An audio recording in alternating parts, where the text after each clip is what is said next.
Mbote bandeko na ngai tokutani lisusu lelo na émission na biso tolobe la santé. Bon, sujet na poneli bino lelo ezali ba maladie ba bengi arthrose.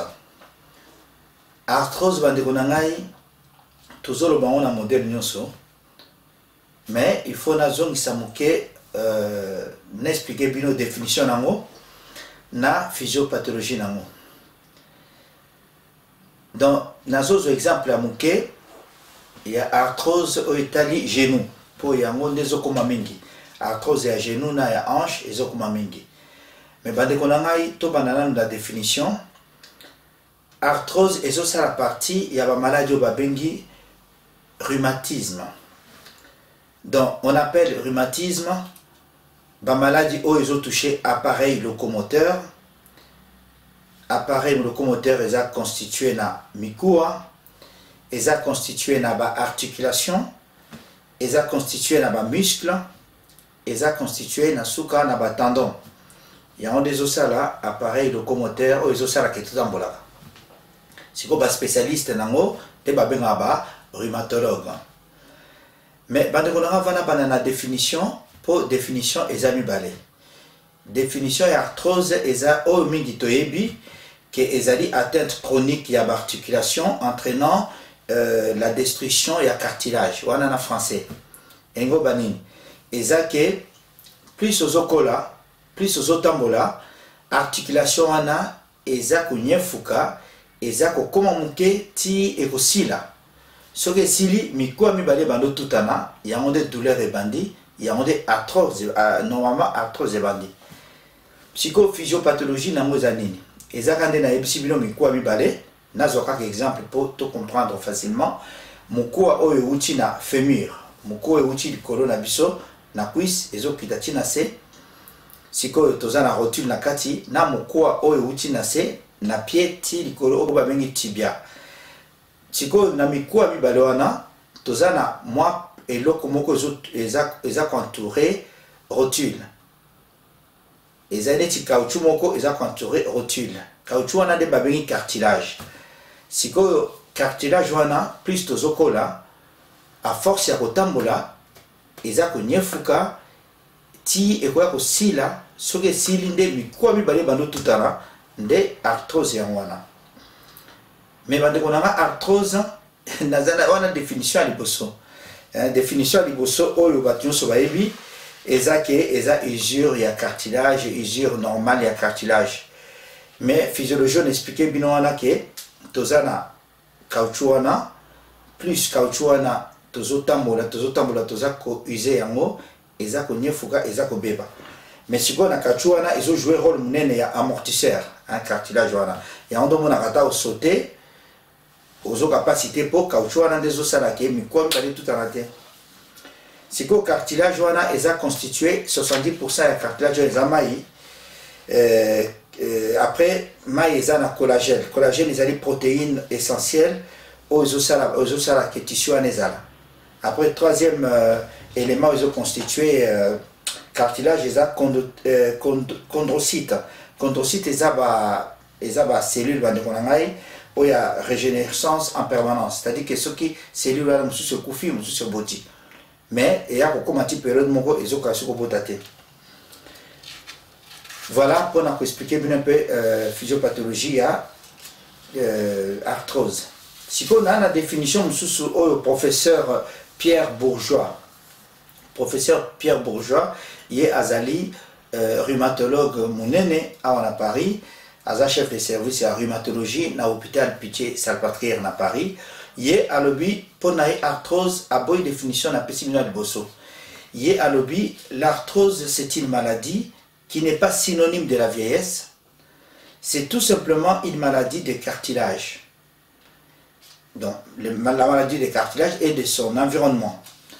Mais beaucoup plus fréquent quand on atteint un certain âge. Au moins à nuancer mon pour définition de pousser avec que arthrose ezali maladie ya cartilage plus au vieillir plus ndoko salam. Or profo ya lubino eza bongo te po ezaka maladie ya cartilage ezwaka ba gène tout comme ezwaka ba mikolo mais ya solo ezozwa mingi bato soyo bakomi na âge moko boye po ba gène à 40 à 65 ans bazwaka pe arthrose. Voilà, sikoyo wana ba définition na ba physiopathologie. Mais sikoyo combien de types il y a arthrose ezali? Différents types d'arthrose. Tozana ba arthrose ebele. Mais toujours de nazo ibsabino makamnyo so mingi ya santé ezolanda pe hérédité. Donc un facteur héréditaire ezali. Donc arthrose ezwaka articulation nyonso. On dit expliquer bino bandeli articulation ezali na misapi na pusa wa articulation ezali place nyonso nzoto na auto partie nzoto no eko bouger yeba ke articulation ezali. Na kingo articulation ezali arthrose ezwaka kingo, arthrose ezwaka maboko, arthrose ezwaka hanche mingi bato to mona bachaka bomba prothèse hanche eza arthrose usure ya cartilage, arthrose wande konanga ezwaka genou mingi, arthrose ezwaka cheville, zomona donc arthrose ezwaka mukongo. Donc articulation place ezali eza na risque que un jour au sala arthrose. Donc signe ezebele arthrose hein. Signe mingi ezali na marche hein. Soko vandi oko ka le côté mais au moins télé bolingo tambola douleur et bandi. Wani za ba signe ba bengi signe mécanique. Mais diagnostic na mo yeba ce qui est arthrose ezaka komona mo ngana yo ko banda ko sala examen simple à partir de l'examen nde ba komona que cartilage ezaka koliama et puis mikuwa ezotutana okomona yo moko so bazo par exemple genou gauche ozo capacité na genou droit ozo capacité so basali radio okomona la différence pendant que côté ozo capacité mikuwa ezotutana pratiquement. Donc on va bien donc des formations articulation on va bien à bec de perroquet hein? Donc au moins il s'agit de bassin de mots il y a on na si na radiologue va bien à bec de perroquet. Alors dès la une définition à liboso et la modèle à part définition professeur on a définition simple batnon so ba yebi obison sotanga ezaka que c'est une maladie dégénérative qui s'attaque au cartilage des articulations. Donc quand les cartilages disparaissent, les articulations souffrent et se déforment. Il y a un à chaque mouvement conséquence nango et sa douleur. Donc définition comme sous usure progressive ya cartilage. Facteur favorisant, facteur ni les osalake to comme en arthrose. Ba de konanga ba facteur na zo pesa bino nyonso. Mais tozalia wa 1 sur 2, une personne sur 2 sur to sali examen lelo ba komona biso na ba arthrose. Mais si vos problèmes ils ont intéressé ba spécialiste mingi ezali ceux qui arthrose et comme poser au problème. Il y a douleur wanande ba komi kolandela yo mais biso tozali awa nous sommes tellement douleur sur sali examen okomona ke usure ezali normal pour usure na biso ya cartilage ngai na compara kamona pneu omoni ba pneu otobenga pneu ya mutuka roue ya mutuka talaka so somi pneu sikandinga ezali na banzela ba réélure nyonso ezali minene mais tambola plus ozo tambola ozomona ozako user pneu na ba cartilage na biso ezandenge moko plus ozotambola ozakuze yango ti omona ekomi lisse boende ba articulation na biso pe ezali au niveau ya cartilage. Donc ba facteur favorisant ba négocier belé âge. Plus on se serre il y a ba articulation na yo plus ozakuze yango plus okokoma na arthrose. Surpoids ba ndeko na ngai obésité wana dans un système minipo résultat tout le monde a un hôpital est spectaculaire. Moto a par exemple na 100 kg to 90 kg netro ba 90 kg ce qui a perdu ailleurs dans l'hôpital pour consulter pour la douleur on a zo télématé na zo tambolaté régime kamuke ce qui a perdu 2 ou 3 kg sans qui c'est on a monta comme moi normal. Donc et le quoi on va bien surpoids obésité est un facteur favorisant mini pour muscle ou ezalaka muscle fessier et ben dans la fesse il y a onde et renforçaka genou nazo bisa bino bande kona biso bande kona ngai que genou et memaka poids ya nzoto na biso mobimba plus ozo amunene plus ozo faire souffrir genou si go so oza pe na muscle fessier te oza na graisse genou ezo souffrir lisusu mingi po ezo subir ba graisse wana na ba poids nyonso eza ko kondisa lisusu cartilage na on ya onde suka mon esili miku e bando tout à douleur et bandi donc conseil d'emblée hein na opesa bino conseil d'emblée na koma na suka mais yeba ke obésité surpoids ezali facteur munene ya kozala na kosala arthrose bon alimentation tolobi pe kolia elieli ba mafuta ba ni sozo les légumes mingi na ba fruits risque eza moke pour maintenir un certain seuil à poids oyo kosala ke ozala bien facteurs hormonaux pe ezo jouer rôle surtout na ba maman nazoyebisa bino bandeko na ngai arthrose moko sur deux eza epa ba maman mingi ke mibali donc ba maman bazozwa arthrose mingi ke mibali pour protection oyo bazalaka nango na âge ya procréation âge oyo bako donc de par exemple 18 à 55 ans baza protégé na ba hormone nde na yebisa bino na cancer à sein siko so ba hormone wana ezo protégé bango te bazali exposé à kosala pe arthrose mingi neti ba fracture amike ya ba poignet hein suite à ostéoporose tokobandela mo tokosala ngo na émission mosusu donc ménopause donc ce qui moi ça comme na ménopause aza na risque mingi asala pe arthrose. Donc, naïf simino usure par rapport à l'âge jusqu'à la disparition totale. Donc, il aussi la ti, et bandako kita muke ti et bungi. Ce qui est sili wana des différentes difficultés comme makasi. Naïf simino bandako na ke arthrose ezoka loboko. Arthrose ezoka main. Donc, arthrose mingi ezoka loboko ezalaka na pouce. Ce qui siko arthrose wana salami na pouce et déformera na musapi. Omo na pince et autres salades société au moins aussi minutes tout de quoi aussi une fourchette et quoi mais si quoi les amis mingi prédisposition génétique pour pas maman seul ça arthrose à l'obésité mingi za la famille seul ça la arthrose ya musapi wana pousse au moins yo peut quoi ça là mais la solution peut comment total en na expliquer bien après par rapport au traitement donc s'il y a arthrose il y a le boko ya musapi et ça douleur tous les jours matin soir gonflement et mon vimbi impossible d'ouvrir même une bouteille d'eau hein, donc so aussi une bouteille à maï pour fongola na musapi pince oyo ezo sala susté arthrose mususu bandeko na ngai eza cervical nde na bisibino na kingo donc examen zaka radiographie soki basali radio nde docteur akomona ke non ozo sala arthrose ya cervical ya kingo arthrose ya épaule pesali au moins ozo ko soulever le bon côté ou bien à butu côté arthrose ezali le boko ezo sala mona nti paralysie le boko mo bezo sala pasi donc yeba ke arthrose so simbi atele ko boye mona ozo ko kandi susute difficulté à bouger le bras difficulté à retourner le boko même na ciment wana arthrose p donc l'arthrose de bras là oh na ipsino épaule et les résultats de l'usure de cartilage qui recouvre les extrémités des os, là où ils se rejoignent, forment une bombe. On a expliqué bien quand on a définition que entre miko et balai, cartilage est dans l'articulation. Si vous avez un cartilage on est sili, ndé miko et bando tout ça ndé douleur et bandi. Alors pour le traitement pour la arthrose, on a ipsimino ya musapi ya pouce.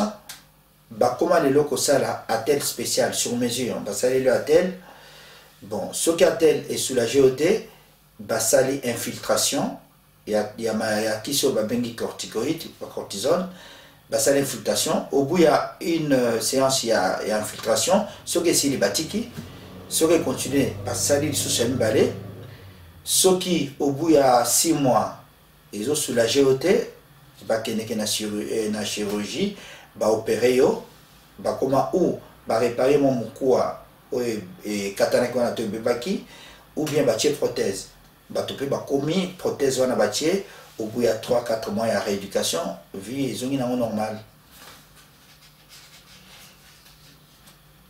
Bon, le traitement, si il y a arthrose, il y a un mot générique arthrose. N'expliquez bien que il y a genou, il y a hanche, mais le traitement est bandéli. Avant de recommander la chirurgie, il y a un bantalgique. Bantalgique, il y a un paracétamol. En fonction de l'activité au salaka. Neti, ce que c'est l'activité, donc, sur le bima, au minimum de paracétamol, 500 mg, donc 1 gramme au méli, au bimi, au salinonini, pour prévenir ma douleur. Après, paracétamol sur les os, antalgique, on a au paracétamol sur les os stimatés, donc, ok, na au babengaka, antalgique, au babengaka AINS, et ça anti-inflammatoire non stéroïdien. Donc, on a dit sous, ça dépend du niveau de douleur. Après, si koyo, troisième traitement, de comme en injection. Bas injecté aussi koyo, infiltration locale, ce geste est local. Neti si vous avez un problème dans le genou, bah ça lui infiltration dans le genou, bah c'est une infiltration dans l'épaule, bah c'est une infiltration dans le bocon.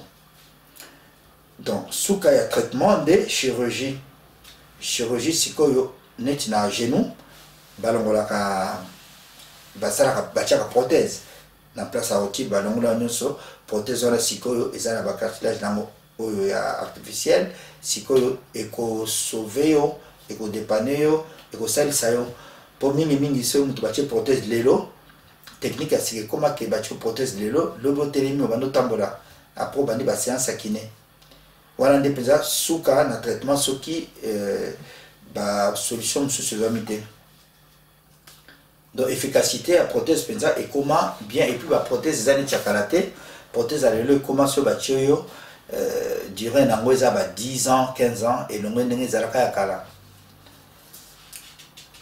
Bon, si que signe nini bandeko na ngai pona oyeba kozosa l'arthrose. Ezaka douleur vraiment mingi na kotambola surtout douleur ba mécanique na tongo pour téléma problème. Mais au fil du temps sur bando tambola muke on a douleur et kemuke. Et puis douleur musu ezalaka gonflement mon membre place aux oka tona lipeka tona musapi tona genou ezovimba ezokoma donc la raideur ozokwa ko bouger à moté wana eza ba signe ya arthrose. Donc difficulté de mobiliser, douleur à l'effort, faiblesse musculaire, wana nous eza ba signe. Limitation de mouvement, présence de douleur à la cuisse, au cas de sciatique, mais sciatique T. Voilà. Emsomone vimbi, balobeza l'épanchement, tout va le processus benimai, tout va salir radio, au moins suka. Donc il faut médecin si vous a conseillé.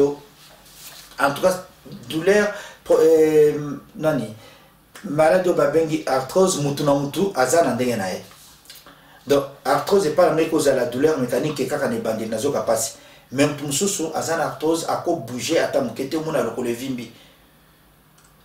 Le vimbi ako bouger, ça dépend à niveau ndenge cartilage no eza ko beba. Si vous avez un traitement, il est belé, par rapport à genou, hanche, orthopédiste, rhumatologue, conseiller un traitement, arthroscopie. Arthroscopie, c'est deux trous, salib net na genou, soukoli genou, ce qui n'est moi, moi, et katanaki, ndambu ya nini, cartilage, et katanaki, on soukoli amo, causons un opé normal pendant un moment. Voilà, donc lorsque plus de 5 articulations sont atteintes, on parle de polyarthrose. Batumsus va comme on a azan arthrose à musapi. Azan arthrose à musapi à l'okole. Azan arthrose à genou. Azan arthrose à hanche. Il y a un débat béni polyarthrose. Voilà. Donc conseil n'amaï bandeko. Nazo y en a conseil après, mais conseil partout na ba recherche sur la sala pour la émission.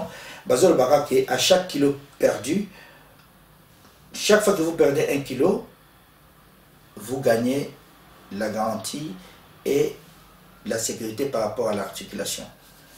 Donc, si vous avez 100 kg, au commune à 99 kg 98 au commune à soulagement par rapport à genou to hanche car mafuta ezo pesé mingi na nzoto na que muscle pour ce que fortifier muscle za na muscle aux un problème arthrose minité mais ce qui monene leki graisse leki poids nyonso na yebisi no poids ya nzoto genou zo bimango d'où souffrance mingi na arthrose na niveau genou.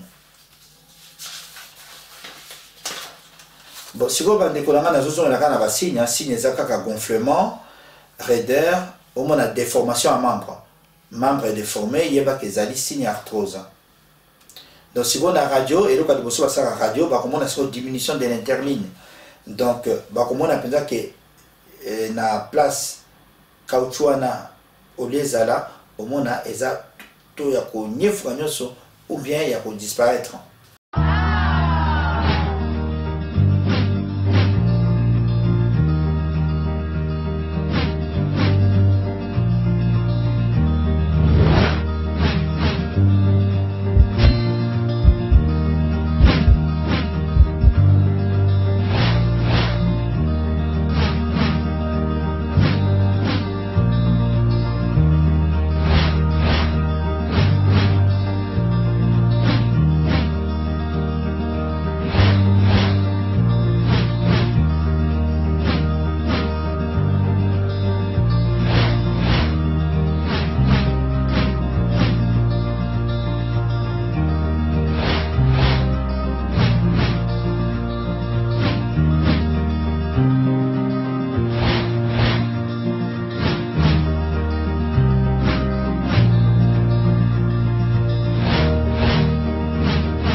Alors, cause il y a naïbsi bino munene, cause monsieur les sport violent, bateau bateau ça là sport il y a makas mingi, basala la arthrose. Bateau mususu bazana ba maladie inflammatoire mususu pe, bako ça l'arthrose o il y a ko ba corticoïde à long cours et to bula pe ba miku et comme arthrose. Ba produits toxiques, ba tabac, nazozo yana du tabac, alcool, nous soins pour la santé avec il faut prendre tout ça avec modération. Donc, on a expliqué que l'arthrose peut toucher toutes les articulations, cou, épaules, coude, cheville, genoux, hanches, pieds, mains, dos. Et que ça place nos articulations. Donc, baso senga bisogaka, hérédité, donc hérédité zali, par rapport à facteurs favorisants, obésité, âge, sexe. Sexe, donc, mini na maman de vasoarthrose. Si vous avez conseil avant aussi de cette émission, conseil est que on peut avoir de l'arthrose sans en souffrir.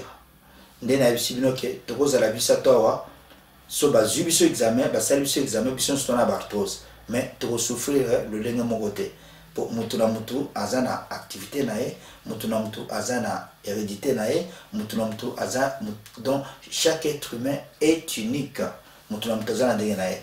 Mais et nous le bateau que si on est dans un acteur de la montée mais si on va monter des souffrance il y a mouton des bases soigner mouton donc 10% de la population de la France va en arthrose. Conseil que limiter va comporter la charge lourde, entretenir le pied, choix à chaussures, patient en surpoids, il faut que éviter qu'on conda. Pour ceux plus aux surpoids, plus aux risque aux arthrose, continuer de se servir de l'articulation malade. Et nous, le bâtiment que ceux aux arthrose, on va dans un endroit où bouger à la société. On a aux aggraver la situation. Ata aux arthrose, Lukata Bekitokan, il faut tambola. Plus aux autres tambola, ils ont bien kakapona l'articulation. Que on va dans un endroit où le binon, Nazana passe dans ma colonne au tambolate. Donc, conseil principal, il y a moi, que sur les arthroses, comme il va dire, malgré arthrose nayo difficulté à solo au babé na mécanique et ça la démarrage avant que de mouké mais ce qu'on va nous tambola ok non c'est ce qu'il faut faire d'ailleurs. Alimentation, il faut qu'il y ait alimentation babé saine mingi qu'il y a ba fruits na ba légumes. Un mode de vie na biso bande qu'on a été sur bon mon abandé bande to bandi ba émission yo mode de vie na biso eza ko jouer na makambo nyonso et tamboli na biso eza ko jouer na makambo nyonso santé ko éviter ba stress nyonso eza lié pour stress ezo memelo perturbation na ba hormone na makambo nyonso kimia ezala na biso eleki nyonso atomoni likambo mususu apasi kanda ko chali bosote calme eleki nyonso.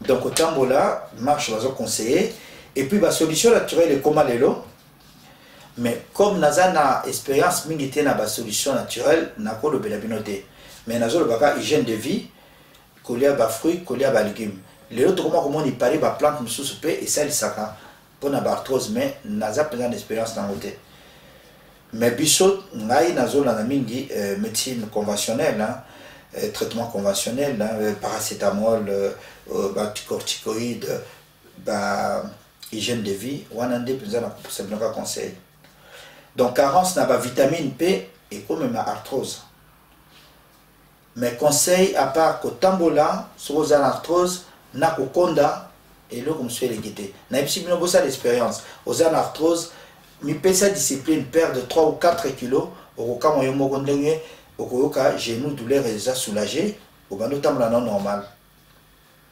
Voilà, bande konanga IP projet tozana thérapie l'université à Montpellier il y a 2 ans.